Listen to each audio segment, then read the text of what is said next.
예, 부동산 자산 관리론 7주차 두 번째 시간입니다.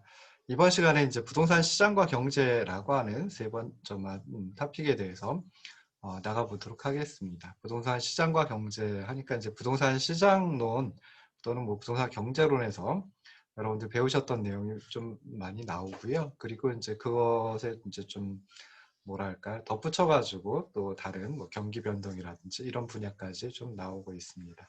그래서 또 마찬가지로 화면을 공유하고 그리고 나서 이제 시작을 하도록 하겠습니다. 자, 세 번째 강의안이고요.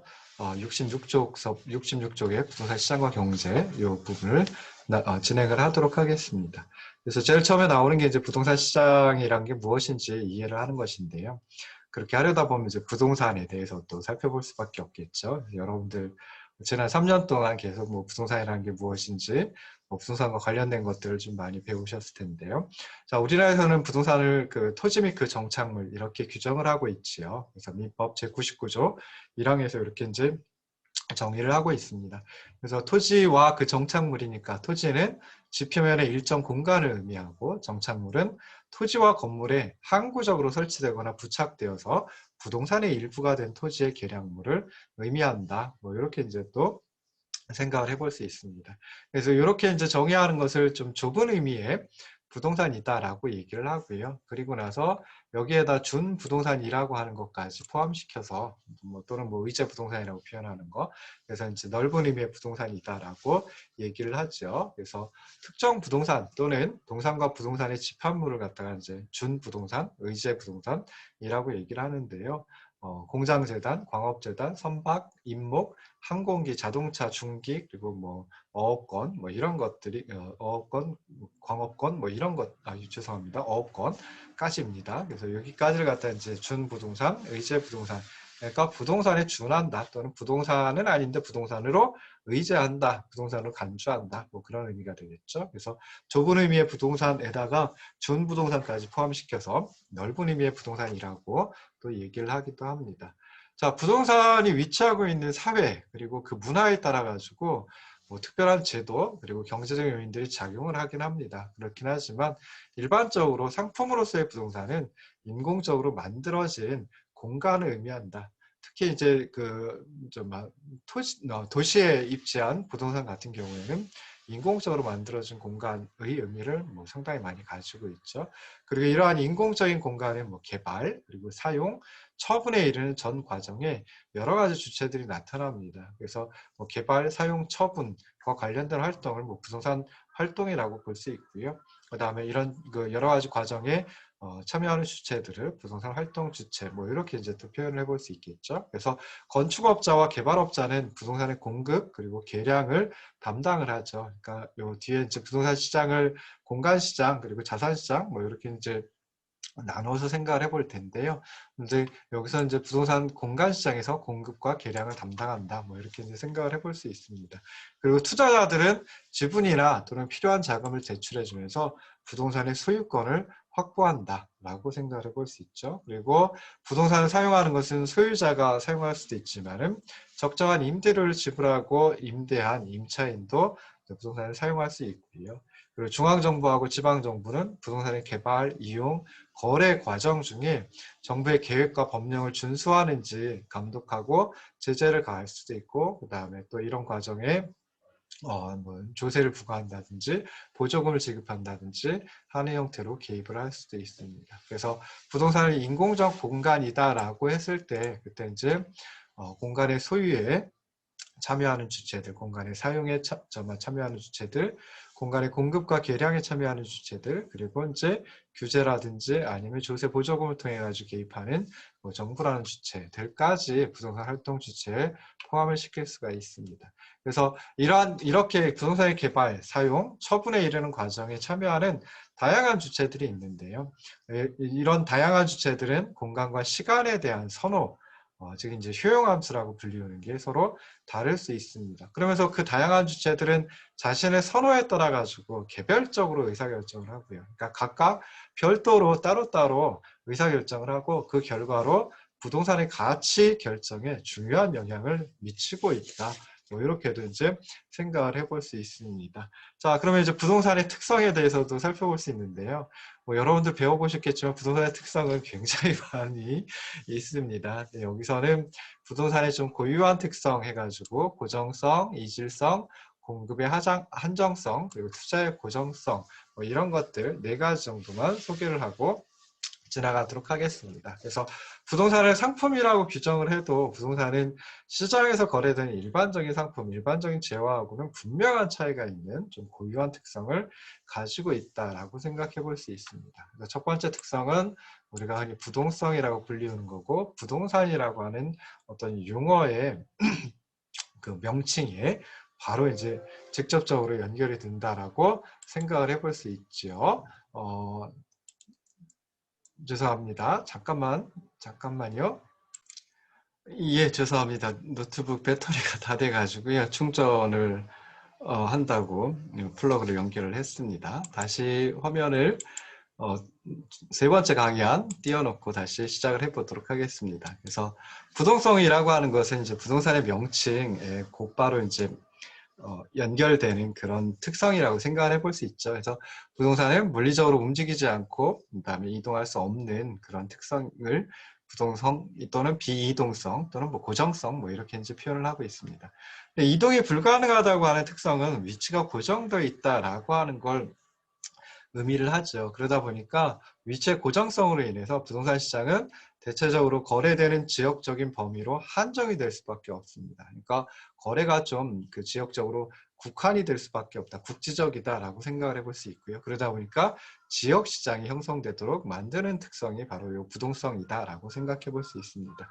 그리고 지역 시장을 형성하도록 한다라고 하는 게 이제 시장의 분화 또는 시장 분할이라고 하는 부동산 시장의 특성에까지 또 연결이 된다라고 생각을 하시면 좋을 듯 싶습니다. 그래서 비이동성은 또는 뭐 부동성, 고정성이라고 하는 것은 위치에 따라 가지고 부동산의 가치를 차별화시켜주는 그런 이제 영향을 미치고요. 그다음에 주변 환경에 또 민감하게 반응하도록 하는 원인을 제공해 주는 게 바로 이 비이동성이다라고 생각을 하시면 좋을 듯 싶습니다. 자, 부동산의 두 번째 특성 하면 이제 이질성이죠. 그래서 이질성 또는 개별성이라고 표현을 하는데요. 부동산은 물리적 속성 그리고 위치, 접근성이 동일하지 않은 그런 특성을 가지고 있고 이런 특성을 이질성이라고 얘기를 합니다. 그래서 적어도 위치 하나만큼은 당연히 다를 수밖에 없죠. 그래서 이질성은 부동산의 이용 그리고 부동산의 매각을 둘러싼 계약에서 법적으로 대체 가능성이 없게 해주는 그런 원인이 된다라고 생각해 볼 수 있습니다. 그래서 그냥 두 개의 어떤 부동산이 있다라고 했을 때 완벽하게 대체 가능하느냐 그렇지 못하다라고 하는 걸 이제 생각을 하시면 됩니다. 그래서 일반적인 재화 같으면은 뭐 완벽하게까지는 아니어도 대체 가능성이 굉장히 높다라고 생각해 볼 수 있는데요.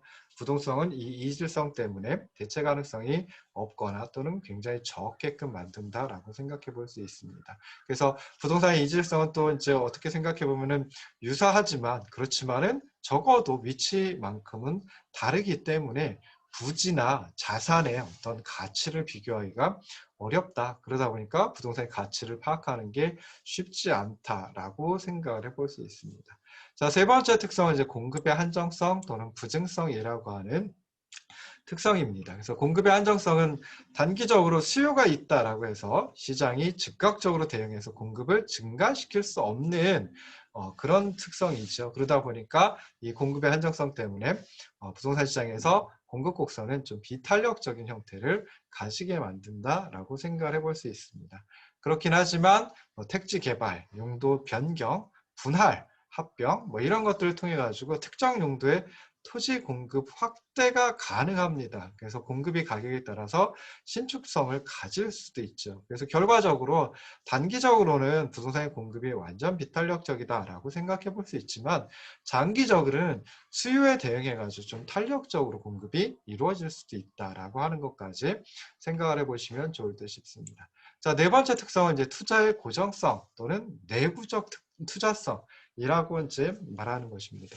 그래서 부동산은 부지 그리고 부동산 개발 사업에 투입된 비용을 회수하기까지 상당한 시간이 걸릴 수밖에 없는데요. 이런 특성을 투자의 고정성 또는 뭐 내구적 투자성이라고 이제 얘기를 합니다. 자, 일반적으로 토지는 영속성을 가지고 있죠. 그렇기 때문에 감가상각의 대상이 되질 않습니다. 상하수도, 쓰레기 처리 시설, 뭐 전기, 가스 설비, 건물, 뭐 이런 것들은 이제 경제적으로 소멸이 되죠. 토지와 다르게요.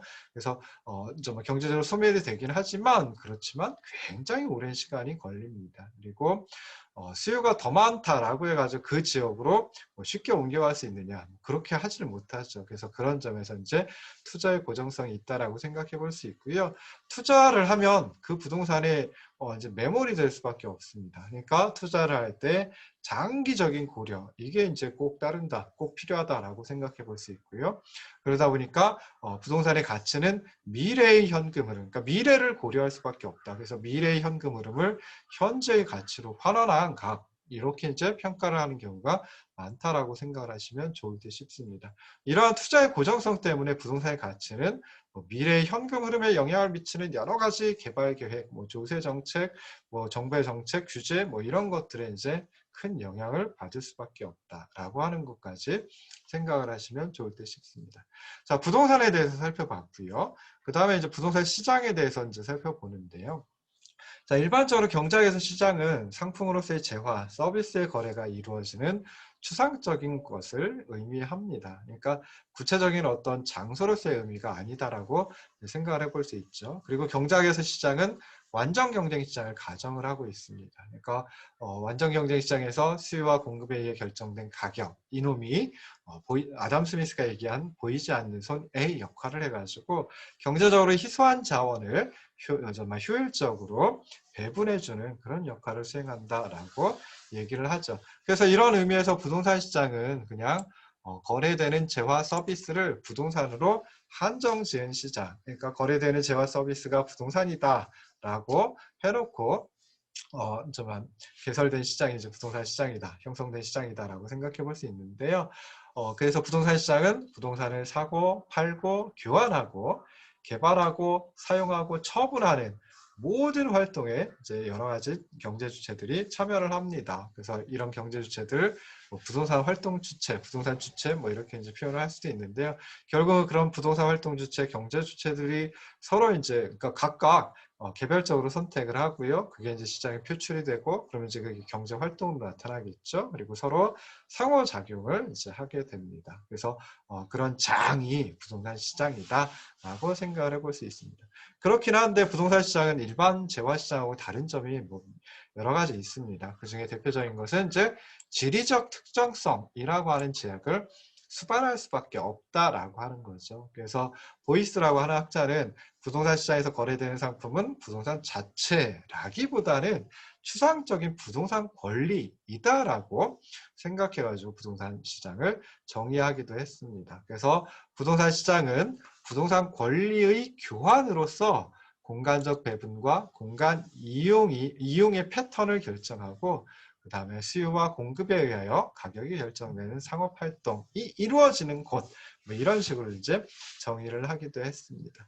자, 그 다음에 이제 부동산 시장과 이제 부동산 시장이 효율적인 시장이냐, 그러니까 정보적인 측면에서 효율적인 시장이냐라고 하는 걸 이제 한번 또 생각해 볼 수 있는데요.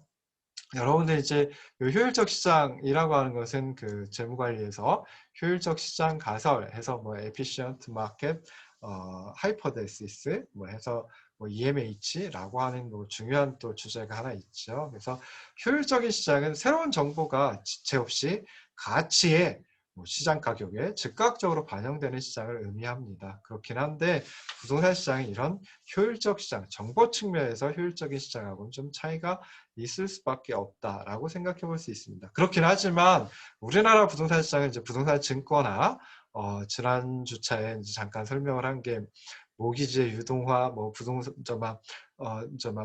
증권화, 뭐 이런 표현을 쓴 적이 있는데요. 그래서 우리나라에서도 이제 부동산의 증권화가 급속히 진전되고 있습니다. 2000년대 들어서부터 이제 굉장히 많이 진전되고, 그다음에 그 부동산 증권화와 관련된 시장이 굉장히 이제 커지고 있죠. 그래서 물건과 거래 정보에 대한 접근성이 높아지고 있어서 이런 정보적인 측면에서의 효율성이 점차 커지고 있다. 뭐 이렇게도 이제 생각을 해볼 수 있습니다. 그래서 효율적인 시장하고 현실의 부동산 시장을 비교해 보면은 뭐 여러 가지 측면에서 좀 차이가 날 수밖에 없는데요.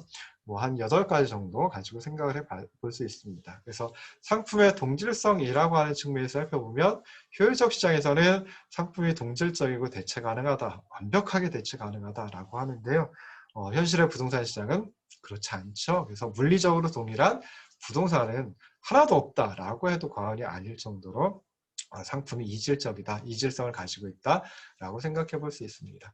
두 번째, 이제 가격과 거래 비용이라고 하는 측면에서 보면은 정말 효율적 시장, 그러니까 일반적인 시장이 효율적이다라고 했을 때 그 시장에서 형성되는 가격은 상대적으로 저가입니다. 부동산이라고 하는 상품의 가격에 비해서요. 그리고 거래 비용도 그렇게 크게 수반되질 않습니다. 부동산 시장은 상대적으로 이제 그 가격이 높고요. 그래서 거래하는데 거액의 자금이 필요하죠. 그리고 거래 비용도 상대적으로 이제 클 수밖에 없습니다.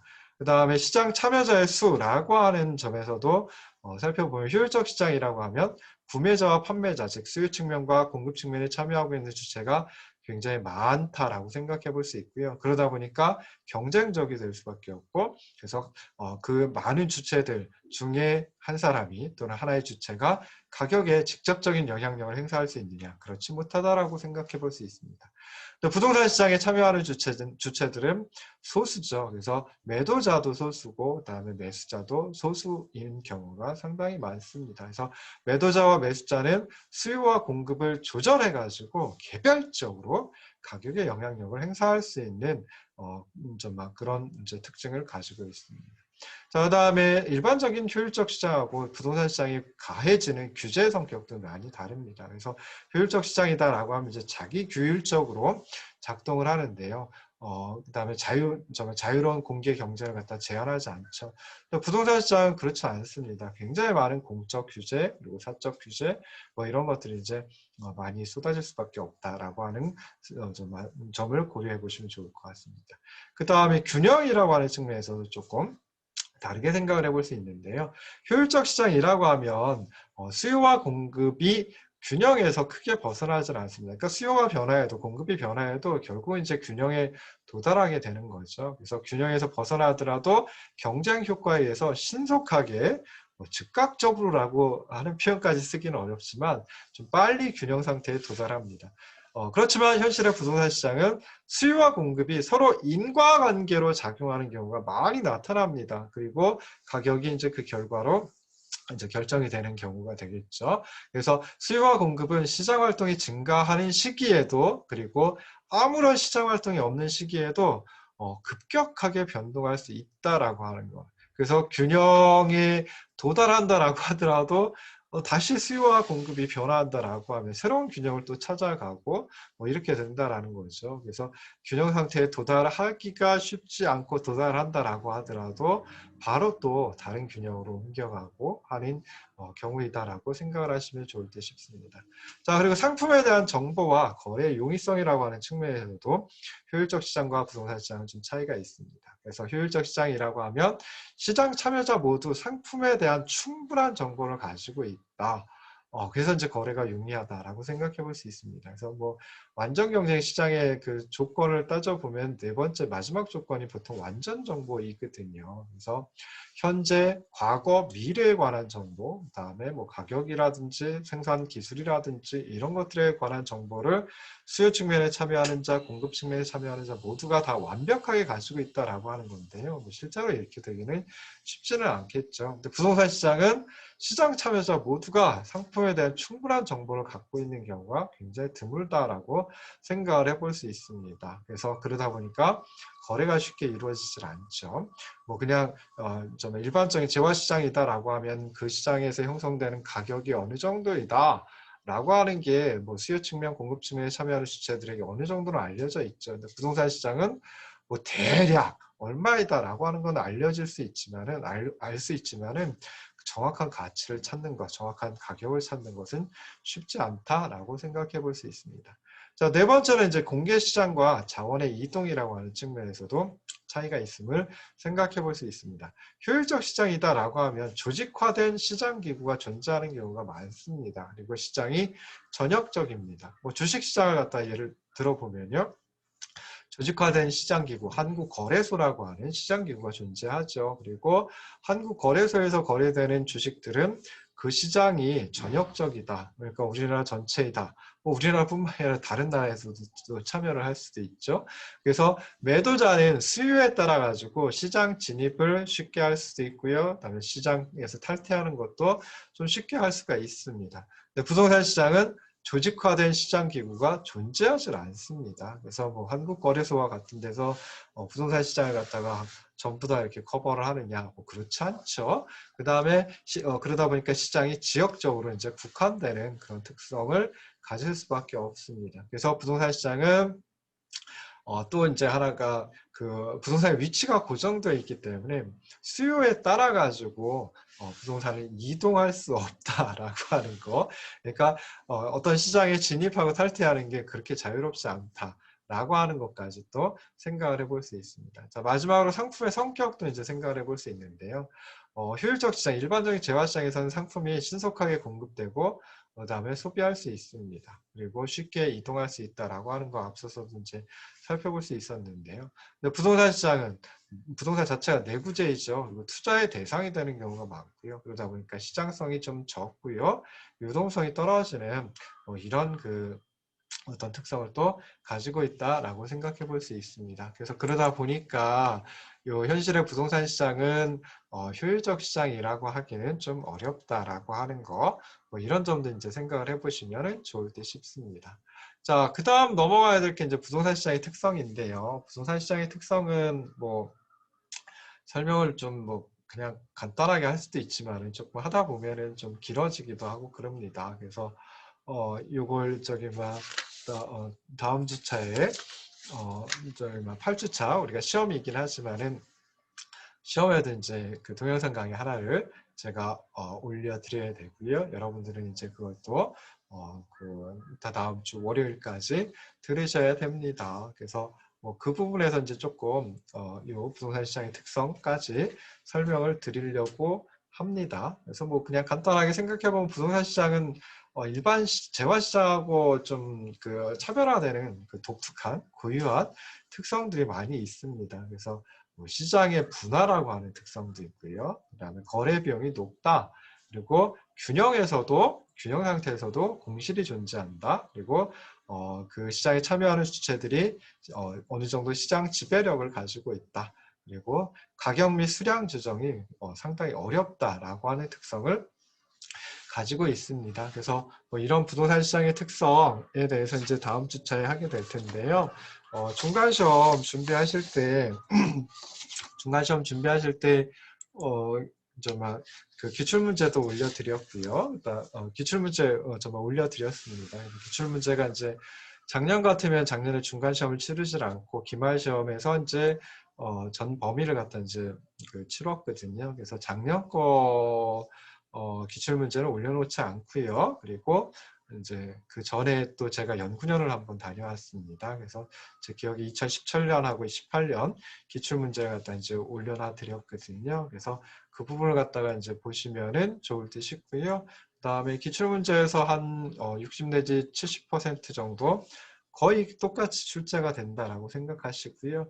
나머지 한 3, 40% 아니 뭐 그 정도도 안 됩니다. 한 2, 30% 정도는 이제 새로운 문제를 내거나 아니면 기존에 냈던 문제를 조금 변형해 가지고 내는 그런 형태로 이제 시험을 치를 겁니다. 그래서 중간 시험 준비하실 때 기출 문제만 보시지 말고요. 기출 문제 중심으로 공부하시되 그렇긴 하지만 기출 문제 없어도 나올 만한 주제이다라고 하는 것들 있으면은 그런 거 가지고 이제 하시면 좋을 듯 싶습니다. 제가 착각을 했네요. 그래서 부동산 자산관리로는 기출문제를 올려놓긴 했는데 작년 기말 시험 그 기출문제를 올려놨죠. 그래서 거기서 이제